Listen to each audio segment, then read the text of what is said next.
அஸ்ஸலாமு அலைக்கும் வணக்கம் வெல்கம் டு தாத் ரெசிபி. நம்ம இன்றைக்கி ஒரு சைட் டிஷ் ரெசிபி தான் பார்க்க போகிறோம். ட்ரை ஃபிஷ் நெத்திலி ட்ரை ஃபிஷ் ஃப்ரை பார்க்க போகிறோம். இது ரொம்பவே ஈஸியான ஒரு சைட் டிஷ். எப்படி பண்ணுறதுன்னு பார்க்குறதுக்கு முன்னாடி நீங்கள் இன்னும் என் சேனலுக்கு சப்ஸ்கிரைப் பண்ணிடுங்க. அப்போ தான் இனி போட போகிற வீடியோவை உங்களால் மிஸ் பண்ணாமல் பார்க்க முடியும். அது மட்டும் இல்லாமல் லாஸ்ட் வரைக்கும் வீடியோவை ஸ்கிப் பண்ணாமல் பாருங்கள். வாங்க இப்போ வீடியோக்குள்ளே போகலாம். நான் இன்றைக்கி 200 கிராம் அளவுக்கு நெத்திலி கருவாடு எடுத்திருக்கேன். அதை சுட தண்ணியில் ஊற வச்சிடுங்க. ஒரு 10 நிமிஷம் வரைக்கும் ஊற வச்சிடலாம் சுட தண்ணியில். அப்போ தான் அதில் இருக்க உப்புலாம் போகும். சுட தண்ணியில் நம்ம ஊற வச்சாதான். இதே நீங்கள் பச்சை தண்ணியில் ஊற வச்சிங்கன்னா அவ்வளோ உப்பு போகாது. அதனால தான் நம்ம சுட தண்ணியில் ஊற வைக்கிறோம். இந்த மாதிரி ஒரு 10 நிமிஷம் ஊற வச்சிடுங்க.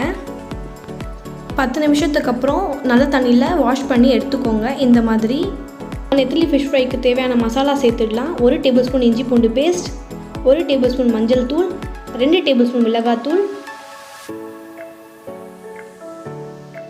2 டேபிள் ஸ்பூன் சிக்கன் 65 பவுடர், ஒரு பிஞ்ச் அளவுக்கு கரம் மசாலா சேர்த்துக்கோங்க. இப்போ இது எல்லாமே சேர்த்து நல்லா மிக்ஸ் பண்ணிவிடுங்க. இந்த மாதிரி நல்லா மிக்ஸ் பண்ணிக்கோங்க.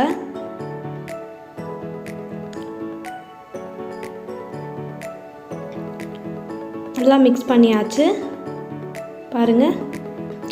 இப்போ நம்ம 1 டேபிள் ஸ்பூன் அளவுக்கு அரிசி மாவு சேர்த்துக்கலாம். அரிசி மாவு சேர்க்குறதுனால மசாலா உதிராது. அதனால தான் நான் அரிசி மாவு சேர்த்துக்கிறேன். இந்த மாதிரி ஒரு தடவை குலுக்கி விட்டுக்கோங்க நல்லா. அப்போ தான் நல்லா மசாலா மிக்ஸ் ஆகி இருக்கும் மீனோட. இப்போ ஒரு 5 நிமிஷம் வரைக்கும் இதை ஊற வச்சிடுங்க.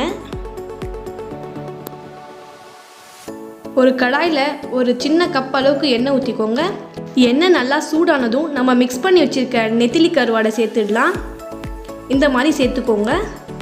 இந்த நெத்திலியை நல்லா டீப் ஃப்ரை பண்ணி எடுத்துக்கோங்க.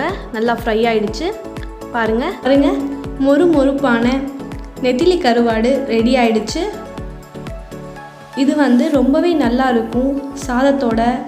அப்புறம் கூழ், கேப்பக்களி, பழைய சோறு இது கூட ரொம்ப நல்லா இருக்கும்.